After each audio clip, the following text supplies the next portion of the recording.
In today's video, we will compare these mini square cuties right there. I think that this mini square top handle in the Caviar just came out for the first time in the 25S collection. This is so hot off the presses that no one has posted about it, and this isn't listed on the website at all. I didn't even know about it, and I am a Chanel stalker. I mean a fanatic. I'm a Chanel fanatic. This was an impulse buy. There are 6 features to compare between this new model and the mini square vintage right there. So why am I not comparing this with the current mini flap? Because the CC on the current mini square is too low, and on the vintage, it's centered. See right here? Which I love.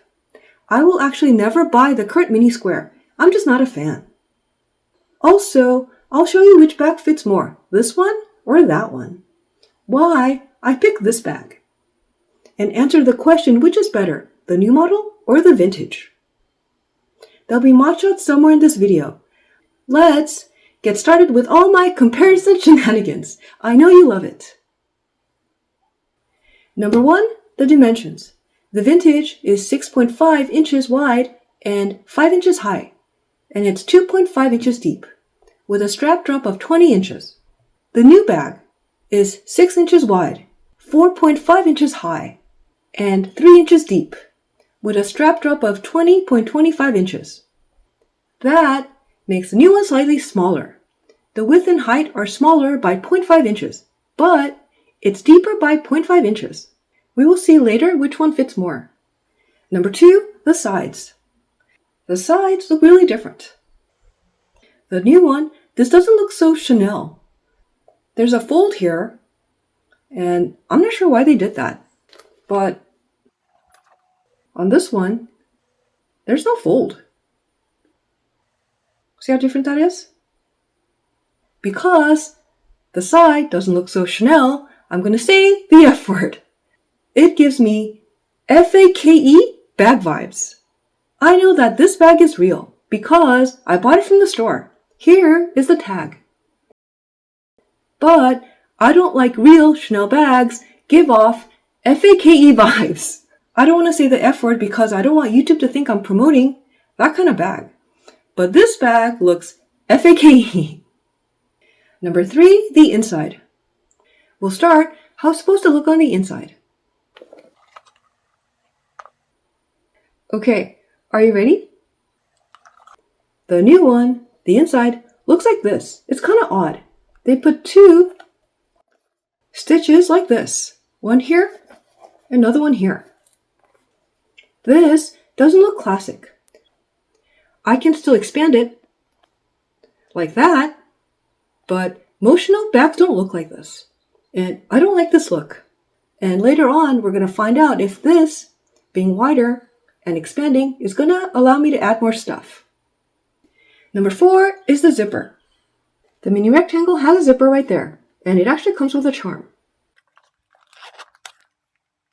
See the zipper right there? The new one doesn't have a zipper. See right there? No zipper. But both of them have the slip pocket. So at least we have that. Number 5 is the hardware. The new one has different hardware. See the hardware here? At the top, it says Chanel here and here. And I guess that's a chain. Looks like there's like a twist thing here. Can you see that there's CCs here, one here, and one here. And that, I think, looks kind of weird. It's not as pretty as like the trendy CC, where it has a plaque, and it's not as simple as the original top handle rectangle. Let me go pull that bag. This is the original top handle mini rectangle that came out one season and never came back again. And you can see here that the hardware is minimal. See how minimal that is? And I prefer that. This one, there's just like way too much hardware going on. That's the comparison, right? Just, yeah. And I don't like this. It gives me FAKE vibes. Like if I saw this outside in the wild and not seeing this at the store, I would have assumed this is FAKE. I really didn't think this was real. And so yeah, I just don't like the hardware when you compare the two. Number 6 is the back pocket. Well, for the new one, it's actually the lack of back pocket. Where did the pocket go? Like, why did I do that? Even though I don't use the back pocket, I prefer there be one because that makes it resemble more of a classic Chanel bag. And why is that important? Well, it's important for resale value. AKA, if I want to sell this bag tomorrow, for whatever reason, people want to buy Chanel bags that look similar to a classic bag. And therefore, you can get a better price. Simple supply and demand. Resale value isn't a deal breaker for most people, but for me, resale value is a valid concern.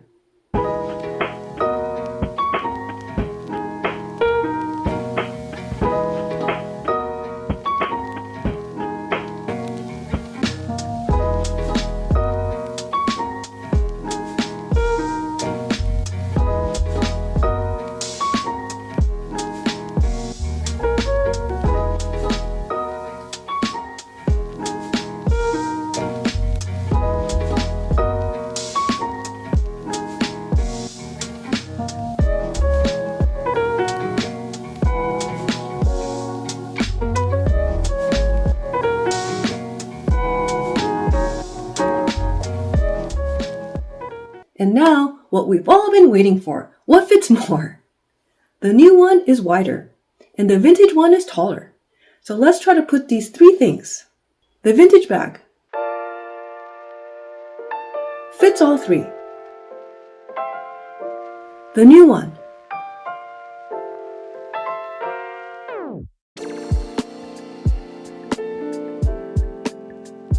fits all 3, but I can't close it. I assumed that the new one being wider would fit more of the items that were shorter, but it does not. So that was a surprise. I thought this could fit more, but it does not. So the vintage bag wins. Are you surprised? Why did I pick this? 2 reasons. Number 1, this color. I want to add a pink mini square to my collection. The vintage in the pink has been on my wish list for years, and about 4 years ago, I lost an eBay auction. It went for $7,000, and I couldn't justify that price. Now it's like $10,000 or more. And I don't know if I could ever add that bag to my collection because the price keeps going up and up. And the reason why the price keeps going up is because it's a highly desired collector's piece. So I thought maybe this new pink mini square could scratch that itch. Number 2, the price. This bag comes in a rectangle version, and that one in the caviar goes for $5,000. This, can you guess? The price of this is $3,500. What an incredible price. Could I scratch that vintage 24K itch for a fraction of the price? So instead of like 10 to 14K, can I scratch that itch for $3,500? That was the dilemma I was in at the store for like an hour. I was so conflicted. I was so confused. I really wanted this to make me stop lusting after the other vintage mini bag. With the pink color and the gray price, I just can't make it work. Yeah. When I put this next to that one, on the pink, the quilts are just too big. Look at this. Look how big the quilts are. And so the quilts don't look proportional. But the reason that I'm saying for a fact these quilts are too big is, let me show you the bottom. Look at this. It's so backed out. There's no alignment. The black one at the store, at least they line up. But on the pink one, look at this. This totally gives me FAKE vibes. And just to compare, let me show you what a classic bag looks like on the bottom. Look how clean that is. So yeah, I think this is a design fail. So this bag, as cute and cheap as it is, I know I just called a $3,500 mini bag cheap, but compared to the $14K square mini, it's cheap. So I guess it's relative. So don't come after me for that. So relatively, this is cheaper. So even though this bag is cute and cheap, Chanel changed this bag too much. If you want to tweak a popular bag, please make it better and not worse. So today, I will put 2 new deal breakers on my list, which are, number 1, don't settle for a bag just because it's cheap and available. And number 2, don't buy a bag that has too many upgrades that ruin the bag. So this bag is not worth it for me. Sorry, but I love the vintage bag more, even though that thing costs 3 or 4 times more than this. I'm sorry, dear, but you're going to have to find another home. I think this is still a good option for people who don't like vintage bags because they're old, don't want to hunt for a vintage bag, and don't want to pay more than $3,500 for this style of bag. So, what do you think? Love it or hate it? Did you know that this bag came out? Would you get this? Let me know, and I'll see you in the next one.